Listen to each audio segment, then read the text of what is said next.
Hello, Kageni. How are you doing? I'm really good. Thank you for having me. Thank you so much for agreeing to have this conversation with Black women who coach with me. I really appreciate it. And it's very nice to meet you. Can you tell us a little bit about yourself and what you do? Okay, so my clients come to see me for different reasons. Hmm. I have women who are feeling either oppressed in the workplace, whereby they're working hard, they're stressing, they're overworked, they're having anxiety, and still they're making any progress. Hmm. I've had women come to see me because they feel their life is stalled by divorce that has dragged for so long and they don't feel they've got the energy to just keep going. I've had people who've lost loved ones and they're just struggling to cope. So whatever life situations that they're going through, they're just feeling somewhat blocked or they don't have the resources to process it through. I'm based in Australia and I Hmm. work globally. I work with clients globally online, and I'm trained as a soul coach and a healer, and I also help businesses as a business coach of the people who have their own passions, people who've set their businesses using their own talents and natural gifts. Excellent. So you're a soul healer and a life coach and a business coach. Yes. You're a very busy woman. So, what inspired you to be a coach? I'm taken back to a time I attended a transformational workshop. And there was a lady there who took us on a guided meditation known as a soul journey. It's part of soul coaching. She's the trainer of soul coaching. And she took an audience of over 2,000 people on this journey back to their mother's womb. And I remember going back to my mother's womb and confronting my abandonment trauma where uh, I had my mother leave when I was pretty young. Hmm. And I saw how this abandonment trauma transferred to my relationships and to my life. Right. And I had tried therapy. I had tried, going through the traditional means. I had tried religion Hmm. and nothing had ever gotten to the root. And this was 1 hour and it shifted me completely. And from Wow. that moment, I said, I want to learn this and help people who want to save time and who want to get to the root of their issues and heal it completely. Wonderful. Why would you say then is coaching important? It's clearly made a real impact in your life. So tell us why you think it's an important thing for a person to engage in. Coaching is important because it provides a safe space for us. We are human beings. We carry so many memories. Not all are good, you know, and because of that, we have piled layers upon ourselves. We've created false personalities, identities. We wear masks. We lose authenticity because of what has happened to us. And for us to go back to that place within ourselves and unpeel those layers, it's a very scary experience. And it takes a lot of vulnerability. It takes a lot of courage. Mhm. And if it was so easy, people could do it by themselves. So why is it that it's so difficult for us to face our own shadow, for us to face our own inner dark stuff? And it's simply because it's not easy unless somebody provides that cocoon of love, that safe space that just gives us the permission and allows us to start peeling away all these layers. And underneath, voila, you just find this nugget of gold of who you truly are, and that your magnificence is still intact, and that there's nothing that can ever happen to you to ever take that away from you. That child within you is still as pure as ever. Now, you are a Black woman who is a coach in Australia. Can you tell us a little bit about why you think having a Black woman as a coach is important and what the value add is? Wow, where do I start? I I or I still am, but my background was in electrical engineering. Hmm. So you can imagine, as you said, I'm in Australia. I worked in a very male dominated industry. I was the first and only Black woman to have worked there. And what I came to later realize is that some of the challenges, even though the company had, we call it EAP, free counseling for any employee who's having problems, I still couldn't relate. They still couldn't relate with the issues I was going through. You know, if I'm trying to say maybe I'm feeling invisible, or I'm not feeling hard, or things like that, just issues women of color face, I just couldn't relate to them. So that's one of the things I came to realize. Now I'm able to help women going through that, because I'm able to identify exactly and pinpoint this is their pain point. Mm-hmm. You know, that is rooted in racism, but that is rooted in sexism, and this is rooted in discrimination. So just such small things, and learning to be my authentic self, because how do you fit into white cultural norms when you're a Black woman? Mm-hmm. It's impossible. And how do I dress? What's the right way for me to express myself authentically without me losing myself? Right. And one of the other things I came to realize is that for a Black woman,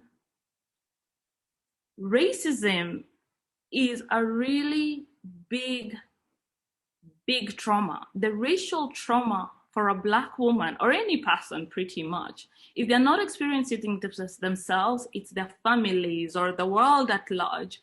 But there's a trauma involved in that, and it's heavy, and it causes a lot of mental anguish, a lot of psychology issues. And I later realized some of the issues I faced in the workplace took me 5 years to heal. Mm-hmm. And this is being on the healing journey. And it was part of the reason I came to even to realize I had innate healing abilities.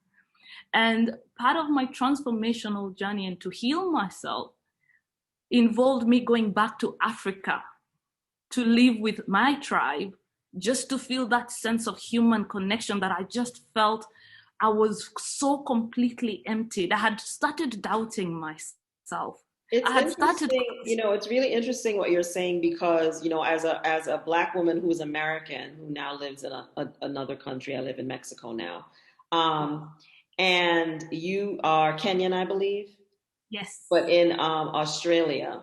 But we all, racism and structural racism and the impacts of white supremacy and colonialism are universal, right, in the world. And so they just show up in lots of, actually, honestly, they show up in the same ways, just in different places. And so no matter where you are as a person of color, especially as a Black woman, you experience this. So it's interesting to have this conversation with you as a African woman working and living in Australia, but talking about the same things and the impact. I was talking to someone yesterday about the trauma that some of us some of us inflict on each other.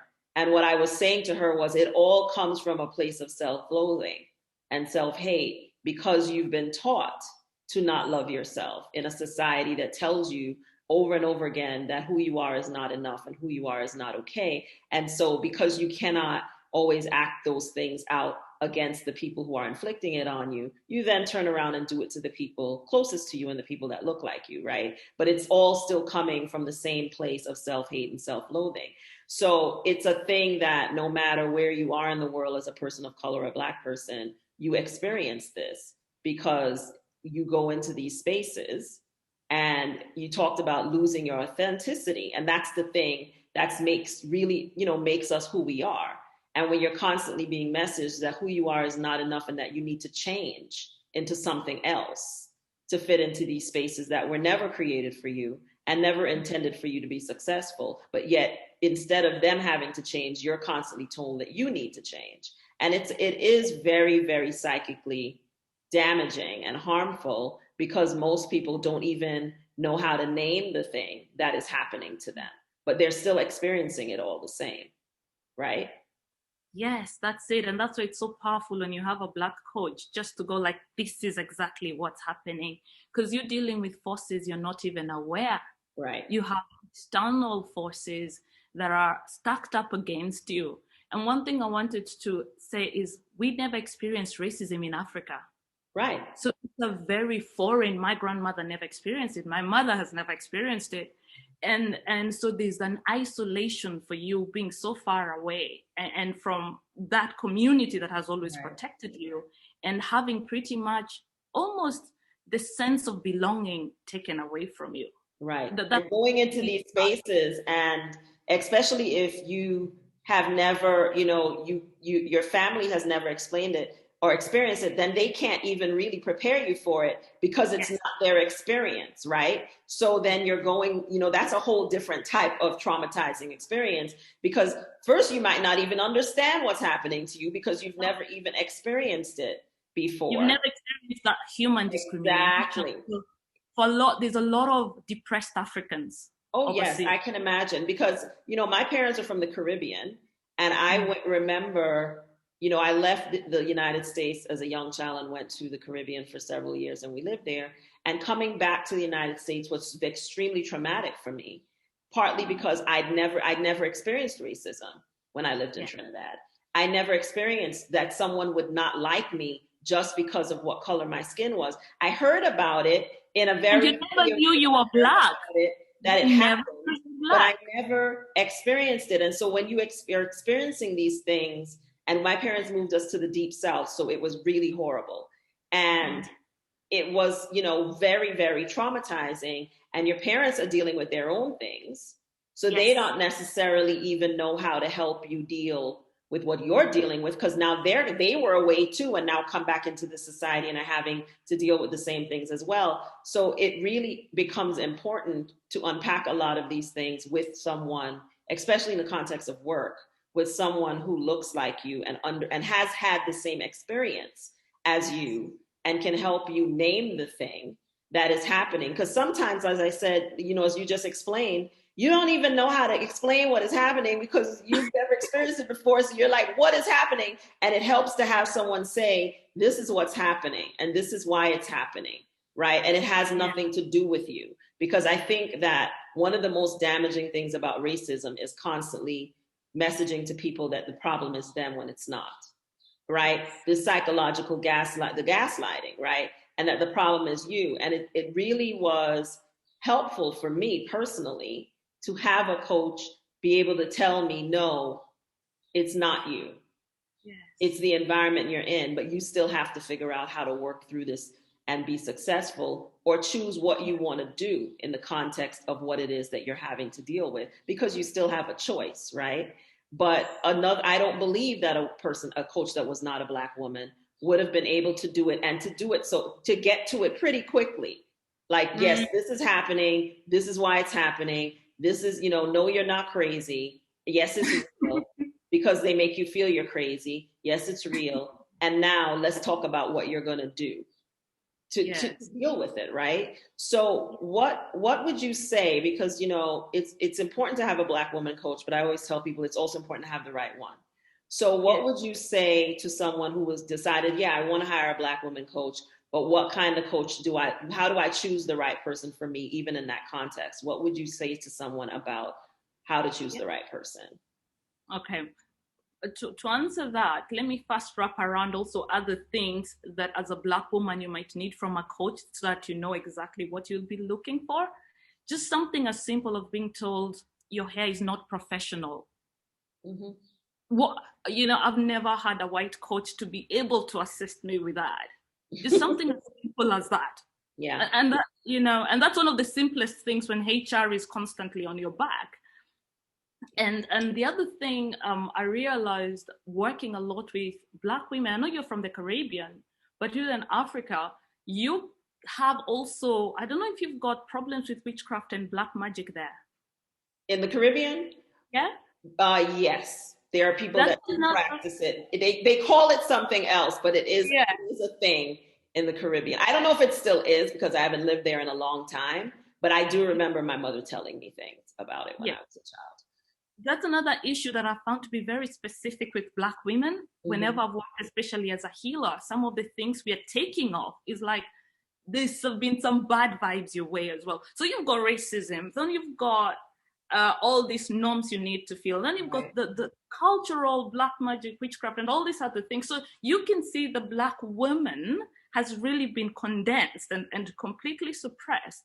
And in my book, I've also identified 10 different issues a Black woman faces that other women do not face necessarily. For example, objectification. Mm-hmm. When you're objectified, you're a thing, you're an object to be used. People don't have empathy for things. Things are to be exploited. Right. So you're no longer categorized as a human being in the consciousness of people. You're just something. I don't feel anything when you tell me you're losing your job. Right, right. Because there's a system in place. So now when you start looking at it that way, and it's because I was like, wow, all these issues, you need somebody who will understand all these issues and to be able to pinpoint. So when it comes to looking for a coach, you want the person who will be able to get to the root of the problem and help you get there faster, help you get the results, the solution you're looking for. You want somebody who would be able to empower you. For example, one of the things I do is to empower women with spiritual techniques to healing the mind, body, and the soul. It's all incorporating. And I've found, even though I'm trained in different things and things like NLP, a lot of Black women go heart to heart. They want to go, they have that conversation heart to heart. It's like, I know coming from Africa, we don't go through the mind. It's like first thing is heart to heart connection. I feel you. Mm-hmm. And that's why I remember working with one of my favorite clients. She just said, you know what? She said, Kageni, I see you. I feel you. I see you and I feel you. And I know you can help me. And I know you want me to succeed. That's what you want with a coach. You want to know somebody has got your back. You've got like a cocoon. I remember even the other day, she sent me a message saying, I always feel your presence around me and I never feel alone anymore. That's wonderful. Yeah, you need that sisterhood. You need that. You need to feel that connection with a person that you're going to work that closely with. And trust, because you have to find somebody you can trust, because when you're unpeeling those layers, you need to go like, wow, I can tell them this is actually what happened in my childhood. And then they'll be able to navigate you, because we don't have the capacity and the ability to navigate past our own filters, past our own blind spots. That's why you need a coach to go like, no, move a bit more right, a bit left. Right. And I mean, and there's a significant amount of vulnerability that you have to be, willing to feel, and you have to trust someone to do that. So it's a very important to be able to look and see whether or not you feel that you can do that with the person that you're considering as a coach. So yes. The flip side of that question is, who should hire you as a coach? What are you looking for in a client? Who should hire you as their coach? All right. I want to share with you just something of a client reached out to me. I'll just share with you just a bit. And this is what she came to arrive in herself. So she's problem aware. I'm finding it hard to admit to myself that I'm not as strong as I used to be. And she's like, I'm struggling to keep up with work and taking care of myself in ways I know I can. Work in itself is a lot, and I'm actually afraid admitting to that and letting them know that I need to cut back. So, she really needs to voice her concerns. And she's like, my fingers have been inflamed, my knees are making my movements and actions difficult. And she's like, I've been wanting to tell work, but knowing through their previous behavior, I'm not strong enough to hear some likely feedback, especially around not doing good enough or I'm incompetent in any way. And because I'm really struggling with this on a personal level. And then she goes on, like, then the diary at work is still being booked without my involvement. Things are still being piled on me. And so while the time gaps are good with one day schedule, they aren't working for me in the larger scheme of things. And I'm just tired of raising the same issues and complaining at work. I've got to admit to how I'm just too tired to complain about this frustration. And anyway, so it was quite a long message, and she just was pretty much reaching out. Like, I just wish to exhale. How do I navigate through this? And I was able to get her from pretty much a really toxic work situation. And now she's in a job she truly loves, and she's compensated well for it. That's what a good coach should be able to help someone do. So segueing back to my question, what kind of person should hire you as their coach? The person who should hire me is the person who's ready to make a change in their life, is the person who knows things and things cannot be free if you really want to transform. You have to make an investment in yourself.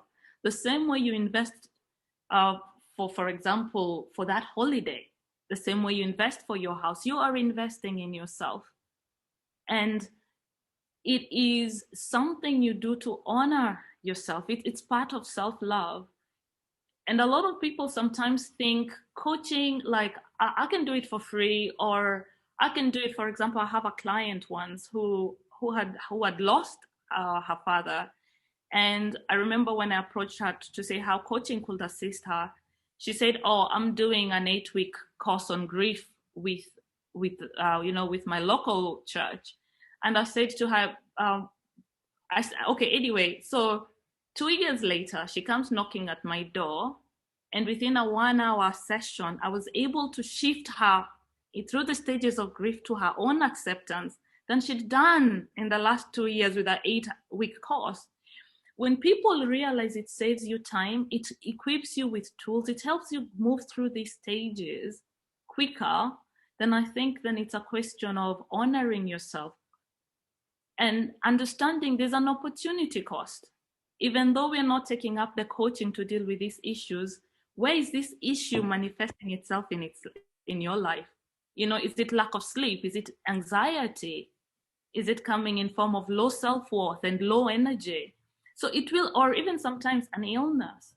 Yeah. And I'll just share one last example of another lady as well. She came to me, and back then I had just started coaching, and I used to charge like $100 an hour. But things have changed now. And she thought, oh, that was expensive. But anyway, she goes on and she finds different coaches and ends up paying $600, and still it didn't fix her problem because she realized what she needed was the really deep work and the root.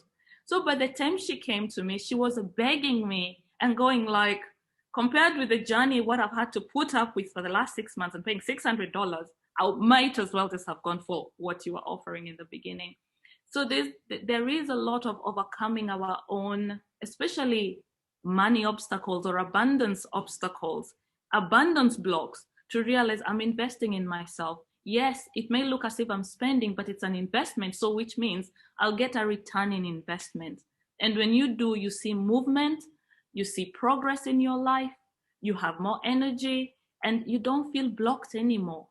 Well, I think that's an issue that we have as Black people, is that I feel we have a way of undervaluing services when it comes from a person that looks like us. I always say, white people's water is not wetter and the ice is not colder. And we need to stop acting as if it is. And that we're happy to give them thousands of dollars without thought, but we balk at the idea of paying $100 to someone that looks like us to do something that's of equal or greater value. And I really feel like as a community we have to figure out Yes. why that is, recognize that we're doing it and stop doing it, and instead realize not only you're investing in yourself, but you're investing in your community as well, which is even as equally important as investing in yourself. And family. Yes. And your family and so on. And I mean, we talk a lot, especially in the United States, about the Black community and the need to build intergenerational wealth. Well, you can't do that if you're not investing in your own community, and that if you're emphasizing putting the majority of your dollars elsewhere. Can you tell us a little bit about any upcoming products or projects that you have going? You mentioned a book. Can you talk Yes. a little bit about that?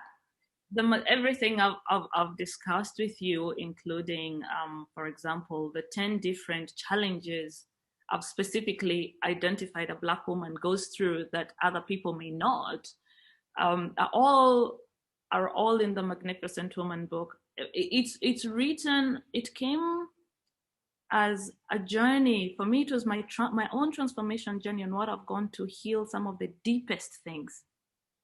And also learning from my clients, a lot of it has been that. But to be able to find myself, and to be able to realize, wow, I can help other women realize this is the journey of how you can transform your way of thinking, your mindset. When you have an issue, how do you find the courage within yourself? How do you find that inner strength? It's pretty much the wisdom of your soul. It is the wisdom. How do you connect to that inner knowing that our grandmothers had? So, so there's a lot of it, but it came down to helping me find my own purpose. How can I enable other people find their own purpose? How can I enable other people to find their own inner light? I call it your holy grail. You're here to find that. How do you enable other people find that inner light and shine it as an appropriate part of this weave of creation that we all have? And what is the name of your book? Magnificent Woman. Wonderful.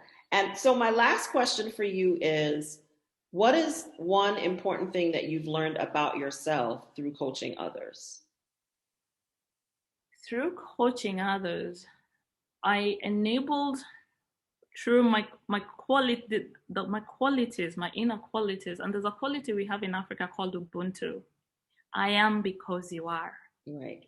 And through helping the other person, I found I was healing myself.